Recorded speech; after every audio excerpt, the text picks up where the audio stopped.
Bonsoir et bienvenue dans Question Directe. Je reçois ce soir Gaston Samut, le nouveau secrétaire général de l'Union populaire pour la libération de la Guadeloupe. Bonsoir. Bonsoir. Alors, lors de votre dernier congrès, vous avez donc été élu pour reconstruire l'organisation de votre parti. Alors, concrètement, que pèse l'UPLG aujourd'hui ?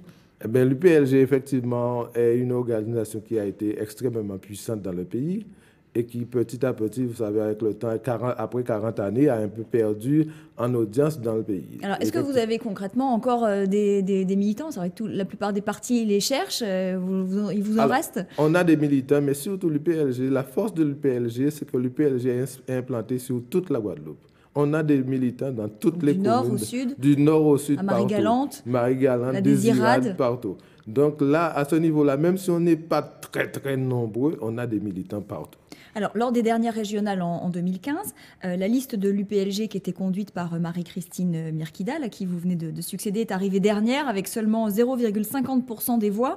Est-ce qu'aujourd'hui, vous avez tiré les leçons de cet échec et même de cette claque, j'ai envie de dire ? Bon, on prendra certainement beaucoup de temps pour tirer toutes les leçons de cet échec. Mais c'est vrai que c'est un échec et ça doit nous permettre de nous réanalyser la situation. Nous savons que sur la question des élections, nous ne sommes pas très forts, nous ne sommes pas des électoralistes. C'est le moins qu'on puisse dire. Nous avons l'habitude de nous présenter à des élections, mais nous sommes toujours la base sur la pointe des pieds. Nous devons apprendre à aller de front. C'est ça, vous devez arrêter d'être une machine à perdre. Voilà, effectivement, nous voulons effectivement mesurer à chaque fois un peu mieux où est-ce que nous allons pour que les idées que nous proposons au peuple soient bien comprises. Alors, donc, c'est d'ailleurs aujourd'hui, là, vous allez vous reconstruire, mais votre objectif, clairement, c'est quoi ? De vous mettre en ordre de bataille pour les prochaines échéances électorales, les municipales notamment ? L'intérêt pour l'UPLG n'est pas simplement la question des élections. Les élections ne sont pas le seul but de l'UPLG. L'UPLG veut que le peuple guadeloupéen comprennent que l'avenir de la Guadeloupe, c'est l'accession à la souveraineté. Donc, en ce sens, nous travaillons et nous travaillerons pour que les Guadeloupéens comprennent que c'est quand on a les rênes du pouvoir entre les mains qu'on peut arriver à orienter. Alors justement, vous êtes un parti indépendantiste, et qu'est-ce qui vous distingue des autres mouvements qui partagent cette même vision politique ? Comment vous vous positionnez par rapport au parti de l'Ukrainette, par rapport au parti communiste ou par rapport à Combat ouvrier, par exemple ? Ben, effectivement, je ne vais pas tellement analyser les positions des autres partis, mais nous, à l'UPLG, nous disons qu'il faut faire l'union de l'ensemble du peuple guadeloupéen pour se projeter dans l'avenir. Mais alors justement, est-ce que tous ensemble, vous ne seriez pas plus forts ? Parce que finalement, on a l'impression que vous parlez tous le même langage, mais que finalement, le message patriotique est globalement diffus, éparpillé et plus du tout audible. Nous sommes toujours embêtés par ce genre de situation. C'est vrai que nous nous reprochons à nous-mêmes un certain nombre de choses, parce que ce que nous voulons, c'est l'unité. Mais l'unité est toujours difficile à construire. Difficile à construire, parce que quand on n'a pas, l'objectif n'est pas clairement défini ou les accords ne sont pas clairs, on a toujours un petit quelque chose, un grain de sable qui va faire en sorte que cette unité-là n'avance pas. Deuxième chose, une chose que nous avons remarqué depuis des années, c'est que les élections mettent à mal les unités qu'on construit. Parce que tout le monde cherche à obtenir sa part du pouvoir.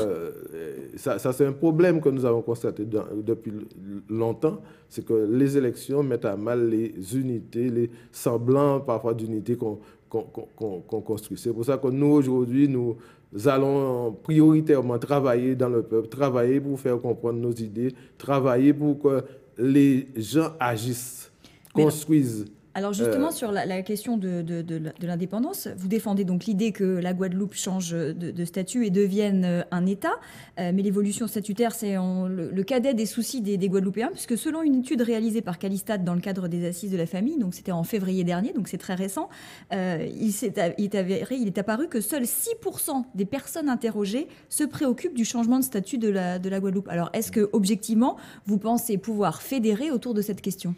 Alors, je ne suis pas surpris de cette réponse-là, de cette réponse des Guadeloupéens, mais il n'empêche que les nombreux problèmes qui se posent à eux ne trouvent pas de solution dans la société actuelle. Donc, ce que nous disons aux Guadeloupéens, c'est que par rapport à tous les problèmes qu'ils vivent tous les jours et auxquels on ne propose vraiment aucune solution réelle, il y a le choix de la responsabilité. Que le Guadeloupéen comprenne que, bon, la majorité donc demain, l'indépendance réglerait tous les problèmes. Non, le Guadeloupéen doit comprendre que c'est lui qui doit être maître de son destin. Je ne sais pas si c'est l'indépendance ou pas, mais notre priorité, notre préoccupation, c'est que les Guadeloupéens arrivent à vaincre les difficultés auxquelles ils doivent faire face. Et en ce sens-là, dans ce qu'on leur propose actuellement, il n'y a pas de vraie solution pérenne pour leur permettre de vivre. Mais est-ce que vous pensez que cette idée-là fait son chemin? Alors c'est vrai qu'on a vu Olivier Servat déclarer à Danick Zandronis dans son émission méridionale, le ZCL, qu'il était indépendantiste. Vous y croyez? Alors,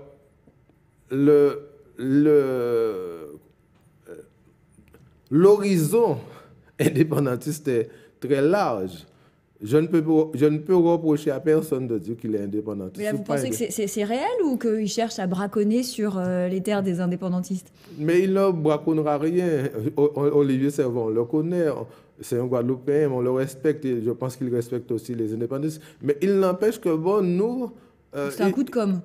Oui, mais il ne braconnera rien parce que nous, au niveau des indépendantistes, nous continuerons à faire nos explications pour que les Guadeloupéens comprennent qu'ils doivent assumer leurs responsabilités dans leur pays. Alors justement, ce qui préoccupe en revanche vraiment les Guadeloupéens, au-delà de la question du statut, sont évidemment les problématiques du chômage, de l'emploi, de l'eau, de la jeunesse désœuvrée, de la crise économique, du chlordécone et j'en passe.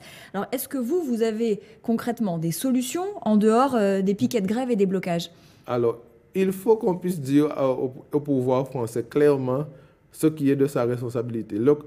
L'empoisonnement des terres, l'État français est responsable. Les élus... Mais est-ce que le lobby des bananiers, n'est pas responsable aussi? Le lobby des bananiers est responsable, l'État français est responsable.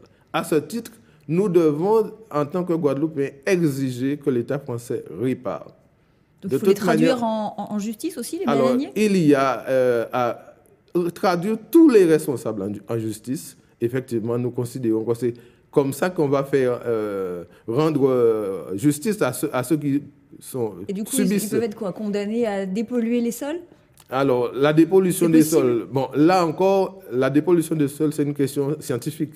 Mais il faut que les moyens soient mis en œuvre, ça donne en particulier à notre université, pour que cette université puisse développer des recherches qui permettent justement à nos jeunes de montrer leurs capacités, leurs compétences. Alors, est-ce que vous faites confiance à nos élus pour nous sortir de ce problème-là comme des autres? Alors, nous à l'UPLG, nous sentons que nos élus actuellement, ce sont vraiment, je l'ai dit l'autre jour, des élus de petite taille. Ils ne savent pas, ils ne font pas face... On n'a pas trouvé un successeur à Félix Proto ou les grandes figures politiques de la Guadeloupe? On a eu de grandes figures politiques, effectivement, en Guadeloupe, mais actuellement, on sent qu'il y a un vrai problème. Nos élus n'osent pas assumer les responsabilités que le peuple leur a données, en particulier en face du pouvoir français. À ce niveau-là, nous considérons c'est la faillite, leur faillite véritable. Que ce soit sur le problème de l'eau, sur le problème du CHU, sur le problème de la chlordécone, c'est le même problème. Ils ne font pas face véritablement, ils n'exigent pas, ils ne frappent pas les poings sur la table pour que l'on comprenne la souffrance du peuple guadeloupéen. Merci beaucoup Gaston Samut d'être venu participer à Question Directe. Restez sur ATV Guadeloupe, l'information continue. Bonne soirée. Merci.